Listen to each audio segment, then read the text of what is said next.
Hey, welcome back everybody. Yeah, for this video and the next one, if you guys haven't watched the first one in the series, which I forgot what I named it, yeah, I'm doing a series on me building my own tabletop role-playing game. And this has been in the works for a couple months. If not like half a year already. And so I figured what I wanted to do is share what has been done before getting to what I'm working on. And then, I don't know, probably once we catch up to closer dates, some of the videos might slow down to once a week or something like that. I don't know. I also realize, like, anytime I work on something like this and something big comes out, I get super excited and just want to tell anyone who will listen. Character creation when I first started off was very much based off of like D&D, Pathfinder, I'm trying to think, some of the games like that. You roll for stats, put your points in there, and then like it was just overall, where I'm at now looking at that, it was just overly complicated. Because, for refresher, for anyone who hasn't watched the first video, or if I didn't say it clearly enough, my goal for this system, there's two major goals. One is that I want to make it very simple, so that way you can create a character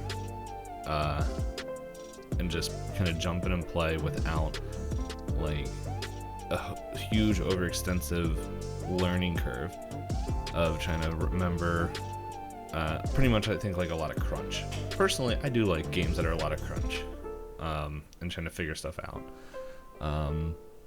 Creating them by myself, not so much. The first game, the first iteration was pretty much just all based off of one world, and like there was I was writing a story. I really liked the world building I did in that story, but I wasn't really enjoying the story, and that's when I had that conversation with Hop, and I started moving more into making that world into a tabletop role-playing game. So a lot of that stuff was based off of the concepts of that world, where dreams came alive and people had to protect humanity from those dreams. The thing is, I realized after a couple months of just kind of working on it and like writing different things down, was that it was really complicated to create a character, to the part where I was getting confused even just sharing it with people. In short, because it was based off of dreams and everything, I wanted to use D8s. And then pretty much what you would do is like you roll 2 D8s for 5 times. Then some of that would be the thing that you would put in one of the 5 attributes. You say 4 times? 5 times you would roll that. And see, already complicated. You rolled 5 times.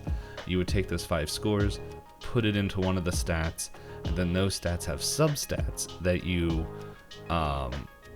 would go and split those points up into, which when you had to do a roll, for example, if you had to do some sort of like mental check that was like recalling knowledge of some sort, you would look at that and then you would find that part on your character sheet, and from there you would find the amount of points you put into that skill, like for example book for like educational stuff, and then that would be the amount of dice you could roll. Except I didn't know what the dice check stuff was and everything, and it was just like it was getting really complicated, because then on the other side of it was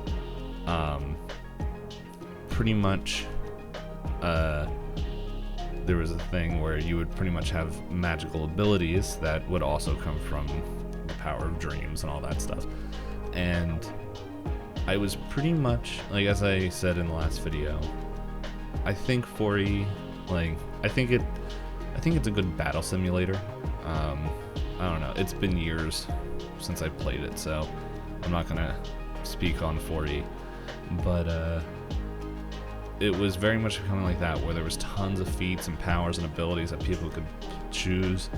And like looking at it, it's like, well, okay, if you had this many points in your dream abilities, you could split that up between 3 different paths, and then from there, those 3 paths, like you could choose, like point by your abilities and everything.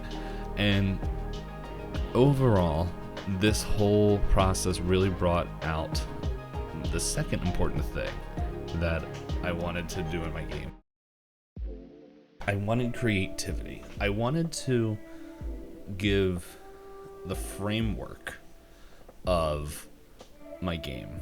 Like, I wanted the game to have a framework, but then pretty much give enough context where players could take these concepts and run with them. It's just like, okay, I know that they do blank. Like, I know that I can shoot fire and I can summon a sword, and then once I'm able to level up a little bit more, I'm able to combine those 2 things if I so wish. Or maybe once I level up a little bit more, I get a second like element or more weapons I can summon. I wanted it to, and that's kind of what it was turning into, where it's like some of the stuff I thought was really cool, but I also was sitting there realizing that me as one person can only write so many abilities before they all kind of become the same thing and start repeating to the point where like nothing is really separate. And so that has been all redone, and probably in a later video I will talk about that more. But it's just like the main goals that I had, that I keep telling myself throughout this, is like, I want to keep it simple, and I wanted to keep it simple, and then I forgot what the other thing was. But that's the main thing.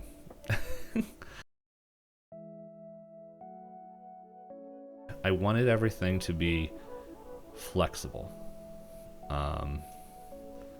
I wanted people to have abilities that just didn't stick only in a combat situation or a social situation. I wanted people to be like, I want to use this brain skill that I have in a combat to find a weakness, or I want to use this like skill that is mainly for fighting to like physically intimidate people. I want these things to be, I wanted the skills to be broad enough that still sent the message across, but then also at the same time like created a challenge, like it not created a challenge, but like broad enough, but at the same time it was distinct enough to like you knew clearly what kind of role you were doing in a certain situation. When it's broad enough where it can be used in multiple formats of situations. I'm not gonna say that right. I don't know. Let me try that again. I wanted the stats to be interchangeable between combat, planning, and social situations, and any other thing that could come up. That way it wasn't so much like, okay, I am putting points into this skill because I know it will make me a better fighter. And it's like, well, no, that skill could also make you more threatening if you needed to be in situations. So that was the thing I was coming up with, and I think now, as I said, later video, I'll share kind of briefly where we're at, because it's still being built now, and literally today I thought of an idea. I'll hint it. I call it the wrestle system. I don't know if that name's gonna stick, but yeah, in a little bit. I don't know. In a later video, I'll share about that. But I think in the next video, I wanted to share about the world, and how that's even changed. So I'm probably going to record that right after this one, because I don't want to make these videos too long, and it's kind of getting on the limit of that. So until next time.